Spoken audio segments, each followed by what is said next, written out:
pegon itu mantra. Misalnya ada anak sakit, datang ke tempat kiai, kiainya tulis di secari kain gitu kan, tulis Arab pegon, digulung, nanti ditaruh di bawah bantal. Saya lebih mengenal model mantra Arab pegon dibandingkan dengan batik pegon.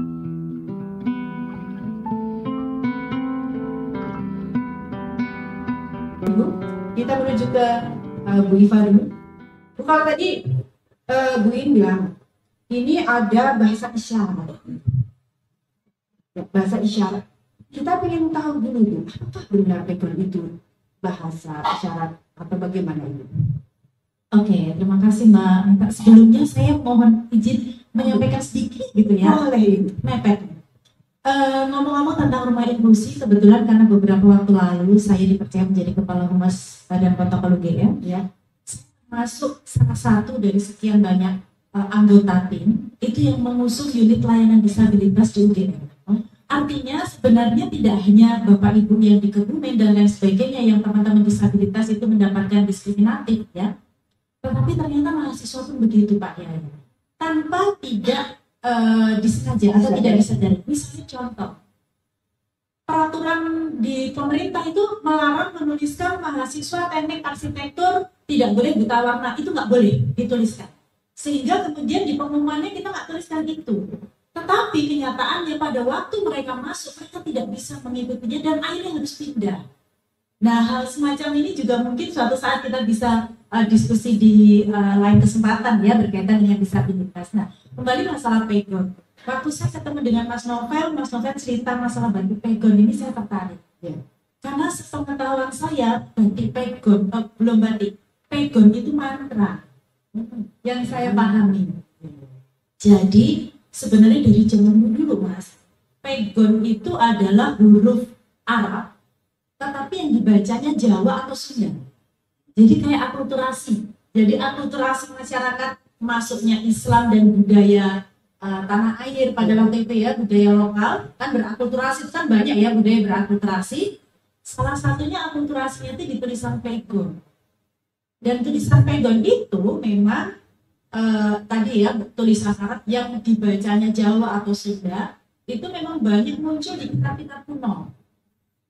Dan kebanyakan kalau ceritanya yang saya baca, misalnya ada anak sakit, datang ke tempat kiai, kiainya tulis di secari kain gitu kan, tulis Arab pegon, digulung, nanti ditaruh di bawah bantal dan sembuh. Ceritanya begitu. Jadi saya lebih mengenal model mantra Arab pegon dibandingkan dengan batik pegon. Saya baru tahu nih ada batik pegon.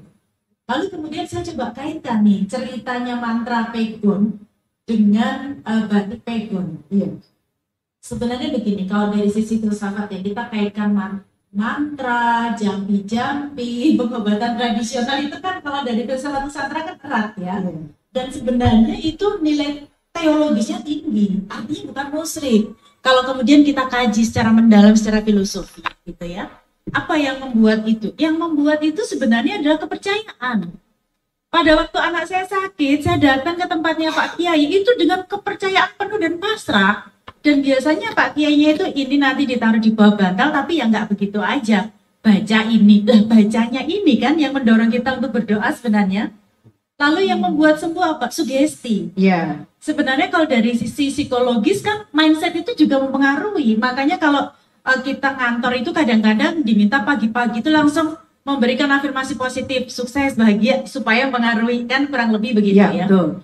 Nah lalu kembali nih kalau saya tarik ke cerita tentang batik, sebenarnya batik ini kan memang sudah menjadi budaya Nusantara, budaya Indonesia yang bahkan diakui oleh dunia.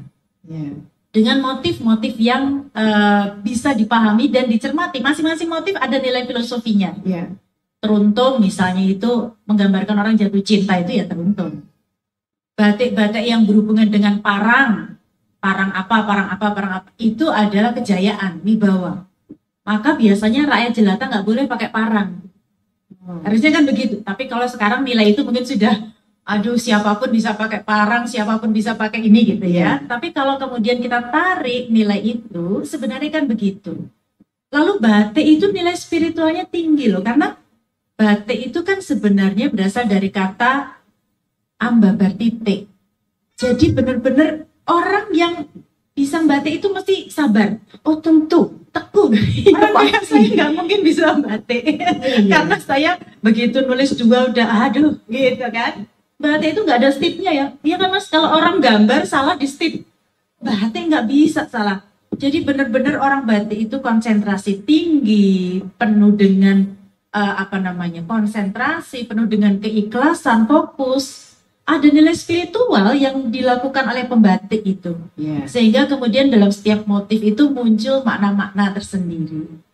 Nah, saya kemudian menjadi tertarik dengan batik Pegon itu. Tadi saya sedikit ngobrol dengan Mas Novel. Semester ini saya langsung mengajukan proposal penelitian ke Universitas Gadjah Mada, Pak Kiai, tentang filosofi batik Pegon ini. Luar biasa, kita beri aplaus dulu ya. Saya gara-gara Mas Novel ini jadi terinspirasi. Karena begini, kalau dari sisi filsafat, yang namanya kebudayaan itu pasti berubah. Iya. Bergerak, terus nggak mungkin tetap, berubah. Nah, ada salah satu teori yang diajarkan di filsafat bahwa perubahan kebudayaan itu kalau menurut Van Persson itu ada tiga tahapan. Tahap mitis, tahap ontologis, tahap fungsional. Nah ini ada di batik Pegon. Yang tadinya tulisan Pegon itu punya nuansa mitis bukan dalam arti horor ya, tapi mitis dalam arti hanya kepercayaan yang ada di situ. Saat Pak Kiai memberikan arah Pegon, saya percaya penuh bahwa ini akan menyembuhkan anak saya. Itu kan mitis. Logikanya belum dimainkan di situ. Baru kemudian lama-lama dari tahapan mitis ini bergerak menjadi tahapan ontologis. Yang sudah tidak lagi asal percaya tetapi ada nalar. Oh iya, ini saya menerima ini karena kalau saya taruh di situ, lalu saya berdoa seperti yang disampaikan Pak Kiai, baca surat apa, anak saya tenang, saya juga tenang. Secara psikologis itu kemudian mempengaruhi kesehatan sehingga pulih. Sudah bergeser ke tahapan itu. Sekarang tahapannya masuk ke tahapan fungsional. Batik tidak lagi hanya sebagai nilai, hanya sesuatu yang adiluhung, tapi ada nilai komersial yang kemudian dijadikan masyarakat untuk menaruh harapan perekonomiannya di situ. Nah ini kan satu hal yang menarik ya, pergeseran nilai batik. Apalagi nih tadi berkaitan dengan batik Pegon.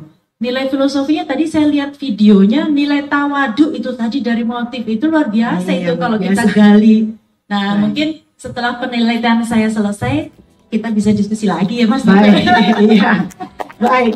Saya ke Mas Arto. Mas, dari ngobrol biasa, kemudian terciptalah batik Pegon. Kadang orang itu harus 40 hari mikir, cari brand konsultan, ini apa namanya